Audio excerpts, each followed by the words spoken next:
Good morning seventh class. चलो बच्चों, एक बार फिर से स्वागत है आप सबका विज्ञान विषय की क्लास में।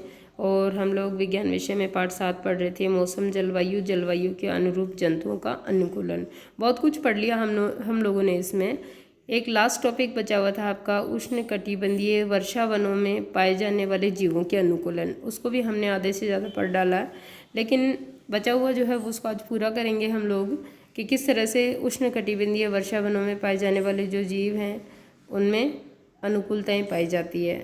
अब यहाँ देखिए आप, चलिए, क्योंकि इन जीवों में आवास करने वाले जंतुओं में भोजन के लिए परस्पर प्रतिस्पर्धा होती है। प्रतिस्पर्धा बिल्कुल सही बात है। ये क्यों होती है? क्योंकि उष्ण कटिबंधीय वर्षा वनों की जो क्लाइमेट कंडीशन है या पर्यावरणीय परिस्थितियां हैं वो ऐसी होती है कि जहाँ बहुत सारी जैव विविधता पाई जाती है, यानी बहुत सारे जीवों को रहने के लिए वो अनुकूल परिस्थितियां हैं। क्योंकि उष्ण कटिबंधीय वर्षा वनों की जो परिस्थितियां वो कैसी है बच्चों, मैंने आपको बताया था लास्ट वीडियो में कि वहाँ पर जो है वर्ष पर्यंत टेम्परेचर ज़्यादा रहता है, ठीक है, बारिश भी ज़्यादा होती है और बहुत ह्यूमिड वातावरण होता है वहाँ का। यानी ये ऐसी परिस्थितियाँ हैं जो जैव विविधता को बढ़ने में मदद करती है। तो वहाँ जीव भी डेफिनेटली ज़्यादा ही पाए जाते हैं, यानी ज़्यादा संख्या में पाए जाते हैं। जब ज़्यादा संख्या में पाए जाएंगे तो वहाँ आपस में भोजन के लिए और आवास के लिए उनमें लड़ाई होती है या प्रतिस्पर्धा होती है।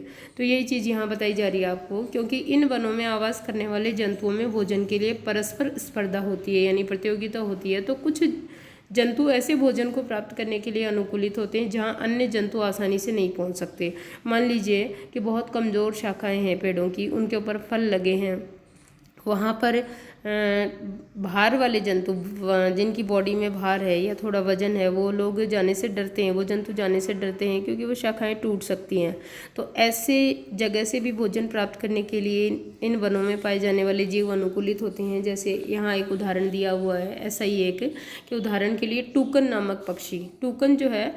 टूकन नामक पक्षी की चोंच बहुत लंबी होती है, जिसकी सहायता से वह ऐसी शाखाओं में लगे फलों तक पहुंच सकता है जो शाखाएं बहुत कमज़ोर होती है और उनका भार नहीं सह सकती है। ये देखिए चित्र 7.9 में, ये टूकन पक्षी की चोंच देखो बच्चों, कितनी लंबी चोंच है, और इसकी सहायता से ये आराम से वहाँ पहुँच जाता है जहाँ पे अन्य भार वाले जीव नहीं पहुँच पाते। चलो आगे देखें। उष्ण कटिबंधीय वनों में पाए जाने वाले अनेक जंतुओं में सुनने की संवेदनशीलता यानी शक्ति, तीव्र दृष्टि, बहुत पैनी तीखी नज़र, दूर से ही दिख जाए कुछ, और मोटी त्वचा और ऐसे वर्ण यानी रंग की त्वचा होती है जो उन्हें आसपास के क्षेत्र के साथ मिलकर छद्म आवरण करने में सहायक होती है। यानी जैसे गिरगिट अपने रंग बदलता है ना, वैसे ही वहाँ घने जंगल और हरियाली है तो उनकी स्किन मोटी होती है और स्किन का रंग, चमड़ी का रंग ऐसा होता है कि वो वनों में आसानी से छुप जाते हैं, उस माहौल में दिखाई नहीं देते हैं। तो ये एक सुरक्षात्मक आवरण है उन जंतुओं का, और उनकी परभक्षियों से रक्षा हो जाती है। इस प्रकार है ना, दूसरे जीव जो उनको खाएंगे उनको दिखेंगे ही नहीं तो उनका शिकार कैसे होगा। उदाहरण के लिए बिलाव परिवार के जंतु, शेर और चीता जो बिलाव परिवार के ही हैं, में मोटी खाल होती है तथा उनकी सुनने की शक्ति संवेदनशील होती है, यानी बहुत प्रखर होती है। ठीक है, ये देखिए लॉयन टेल लंगूर या मंकी है यहाँ चित्र में, किस तरह से इसकी पूंछ है, ब्लैक कलर का है ये, ठीक है। अब देखिए आप, लॉयन टेल्ड की क्या है, लॉयन टेल्ड लंगूर जिसे दाढ़ी वाला ऐप भी कहते हैं। कौन सा ऐप कहते हैं? दाढ़ी वाला ऐप, ठीक है। और नाम क्या है इसका? लॉयन टेल्ड लंगूर। लॉयन टेल्ड मतलब शेर के जैसी पूंछ वाला। पश्चिमी घाट के वर्षा वनों में पाया जाता है। चित्र 7.10 हमने दिखा दिया आपको, ये है लॉयन टेल्ड लंगूर, ठीक है। चित्र 7.10, इसकी सबसे प्रमुख विशेषता इसकी चांदी जैसी सफ़ेद या श्वेत अयाल दाढ़ी है जो सिर के चारों ओर, गालों और चिबुक यानी ठोड़ी तक रहती है। ये देखो आप इसकी, ये देखिए आप, है ना, देख रहे हो वाइट रंग की कैसे दाढ़ी और मुंह के चारों तरफ ये हिस्सा सफ़ेद रंग का है। इसकी ये विशेषता है, इसीलिए इसको दाढ़ी वाला ऐप या लंगूर भी कहते हैं। इसकी सबसे प्रमुख विशेषता इसकी चांदी जैसी सफ़ेद श्वेत अयाल है जो सिर के चारों ओर, गालों और चिबुक यानी ठोड़ी तक रहती है। यह वृक्षों पर आसानी से चढ़ जाता है और अपने जीवन का अधिकांश समय वृक्षों पर ही व्यतीत करता है। यह मुख्यतः फल खाता है, बीज, कोमल पत्तियां, तने, पुष्प और कलियां भी खाता है। लॉयन टेल लंगूर वृक्षों की छाल में वास करने वाले कीटों की तलाश में रहता है। वृक्षों की छाल के अंदर जो कीट होते हैं ना, उनकी तलाश में रहता है ये। चूँकि लंगूर वृक्षों पर पर्याप्त भोजन जुटा पाने में समर्थ होते हैं, अतः वे भूमि पर यदा कदा ही आते हैं, यानी ज़्यादातर पेड़ों पे ही रहते हैं ये।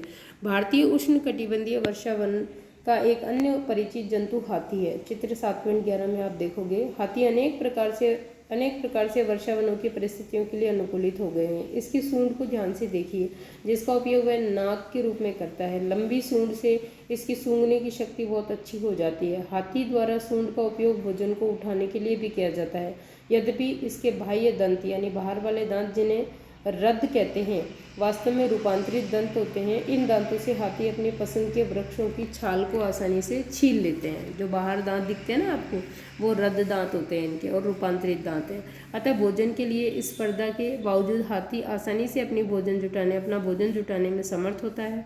हाथी के लंबे बड़े कान बहुत हल्की ध्वनि को भी सुनने में सहायक होते हैं। वर्षावनों की गर्म और आर्द्र जलवायु में हाथी को ठंडा रखने में भी उसके कान सहायता करते हैं, यानी बॉडी का बैलेंस। ये देखो आप, हाथी के जो दो बाहर वाले दांत दिख रहे हैं ना, ये इसके रूपांतरित या रद्द दांत होते हैं, और इनसे आसानी से जो भी पेड़ इसको पसंद है उसकी छाल को ये छील लेते हैं, डालियों को झुका लेते हैं और खाते हैं। और इसकी सूंड जो है वो नाक के स्थान पे भी काम आती है, नाक के जैसे इसको उपयोग करता है। इसके साथ ही भोजन को उठाकर मुंह में डालने के भी ये सूंड से उपयोग करता है, वो सूंड को उपयोग में लेता है। एन इंडियन एलिफेंट, ठीक है ना, ये भारतीय हाथी है एक, जो उष्णकटिबंधीय वर्षावनों में पाया जाता है। तो यहाँ से अब आप टकून पक्षी है, दाढ़ी वाला ऐब है, और उष्णकटिबंधीय वर्षावनों में पाए जाने वाले हाथी है। इन तीनों जीवों के जो लक्षण है या अडाप्टेशन है, अनुकूलताएं, वो आप अपनी कॉपी में आज करोगे। और बच्चों, यहाँ ये आपका पाठ भी पूरा हो गया है 7वां। ओके स्टूडेंट्स, कल हम लोग इस पाठ के प्रश्नोत्तर करेंगे।